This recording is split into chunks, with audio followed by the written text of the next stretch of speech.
ಜಗದ್ಗುರು ಶಂಕರಾಚಾರ್ಯರ ಜೀವನದ ಕಿರು ಪರಿಚಯನ ನಾನು ನಿಮ್ಗೋಸ್ಕರ ಪ್ರಸ್ತುತಪಡಿಸ್ತಿದ್ದೀನಿ. ನಾನು ಹಂಸ ಯೂಟ್ಯೂಬ್, ಫೇಸ್ಬುಕ್ ಹಾಗೆ ಇನ್ಸ್ಟಾಗ್ರಾಮ್ ಅಲ್ಲಿ ನನ್ನ ಫಾಲೋ ಮಾಡಿ. ಶಂಕರಾಚಾರ್ಯರೀಗ ಎಲ್ಲಾ ಕಡೆನೂ ಯಾತ್ರೆಗಳನ್ನ, ಪರಿಕ್ರಮಗಳನ್ನ ಮಾಡ್ತಿರ್ತಾರೆ. ಜ್ಞಾನಿಗಳ ಜೊತೆ ಚರ್ಚೆಗಳನ್ನ ಮಾಡ್ತಾ, ವಾಗ್ವಾದಗಳನ್ನ ಮಾಡ್ತಾ ಅವುಗಳನ್ನೆಲ್ಲ ಗೆದ್ಕೊಂಡು ಬರ್ತಿರ್ತಾರೆ. ಭಾರತದ 4 ದಿಕ್ಕುಗಳಲ್ಲಿ ಮಠಗಳನ್ನ ಪ್ರತಿಷ್ಠಾಪನೆ ಮಾಡ್ತಾರೆ.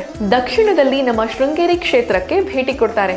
ಆಗಲ್ಲಿ ತುಂಗಾ ನದಿ ದಡದಲ್ಲಿ ಸಾಯ್ತಾ ಇರೋ ಅಂತ ಒಂದು ಕಪ್ಪೆಗೆ ಹಾವೊಂದು ಆಶ್ರಯ ಕೊಡ್ತಿರೋದನ್ನ ನೋಡ್ತಾರೆ.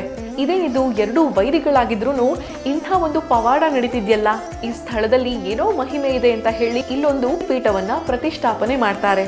ಅದೇನೆ ನಮ್ಮ ಶೃಂಗೇರಿಯ ಶಾರದಾ ಪೀಠ. ಪಶ್ಚಿಮದಲ್ಲಿ ದ್ವಾರಕಾ ಪೀಠ, ಉತ್ತರದಲ್ಲಿ ಭದ್ರಿಕಾಶ್ರಮ ಜ್ಯೋತಿರ್ಪೀಠ, ಹಾಗೇನೆ ಪೂರ್ವದಲ್ಲಿ ಪೂರಿಯಲ್ಲಿನ ಗೋವರ್ಧನ ಪೀಠ.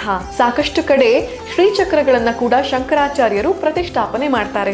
ಅವರಿಗೆ 32 ವರ್ಷ ಆಗೋ ಹೊತ್ತಿಗೆ ಈ ಎಲ್ಲಾ ಕಾರ್ಯಗಳನ್ನ ಮುಗಿಸ್ತಾರೆ. ಕೆಲವರು ಹೇಳೋ ಪ್ರಕಾರ ಅವರು ಕೇದಾರನಾಥದ ಗುಹೆಯ ಒಳಗೆ ಹೊರಟೋಗ್ಬಿಡ್ತಾರೆ ಅಂತ ಹೇಳ್ತಾರೆ. ಇನ್ನ ಕೆಲವರ ನಂಬಿಕೆ ಪ್ರಕಾರ ಕಂಚಿಯಲ್ಲಿರುವಂತ ಕಾಮಾಕ್ಷಿ ದೇವಿಯಲ್ಲಿ ಐಕ್ಯರಾಗ್ತಾರೆ. ಇನ್ನ ಕೆಲವರು ಕೈಲಾಸ ಪರ್ವತಕ್ಕೆ ಹೊರಟು ಹೋದ್ರು ಅಂತ ಹೇಳ್ತಾರೆ.